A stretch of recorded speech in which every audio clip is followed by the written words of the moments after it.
नमस्कार मंडळी. अवकाळी पावसामुळे नुकसान झालेल्या शेतकऱ्यांच्या मदतीसाठी 24 कोटी इतका निधी वितरित करण्यात आलेला आहे.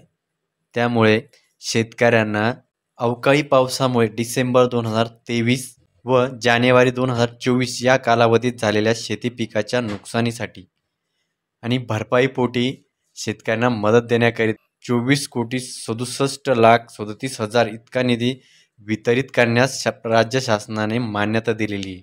याबाबतचा शासन निर्णय निर्गमित करण्यात आला असून या निर्णयामुळे बाधित झालेल्या शेतकऱ्यांना मदत व दिलासा मिळणार आहे.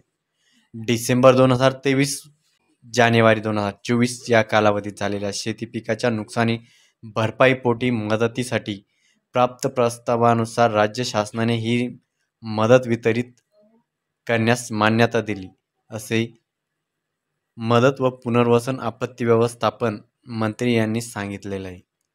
अतिवृष्टी, पूर व चक्रीवादळासारख्या नैसर्गिक आपत्तीमुळे शेती पिकाचे मोठ्या प्रमाणावर नुकसान होते.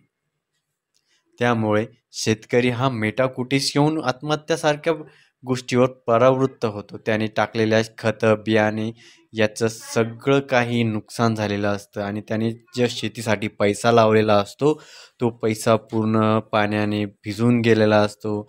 अतिवृष्टीसारख्या नैसर्गिक आपत्तीमुळे तो शेतकरी कुठेतरी रडकुंडीला आलेला असतो. त्याच धर्तीवरती शासनाने शेती पिकाच्या नुकसान झाल्यास राज्य शासनाने शेतकऱ्यांच्या पाठीशी उभं राहणे गरजेचं असतं. अशा वेळी पाऊस, गारपीट व इतर नैसर्गिक आपत्तीमुळे होणाऱ्या शेती पिकाच्या नुकसानीकरिता सुधारित दराने 2 हेक्टरऐवजी 3 हेक्टरपर्यंत मदत देण्याचा निर्णय घेतला आहे. त्यानुसार ही मदत आता वितरित केल्या जाणार आहे. याचा शासन निर्णय देखील निघालेला आहे.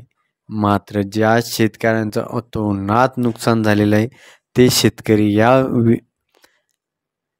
अनुदानापासून वंचित राहतात आणि ज्यांचं नुकसान झालेलं नाही आहे अशा शेतकऱ्यांना हे अनुदान लाटल्या जातं.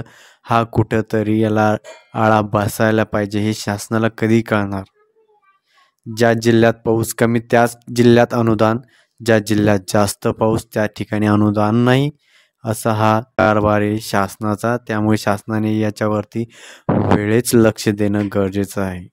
त्यामुळे थोडीफार का होत नाही, आज शासनाने 24 कोटीवरती निधी वितरित करण्यात मान्यता दिलेली.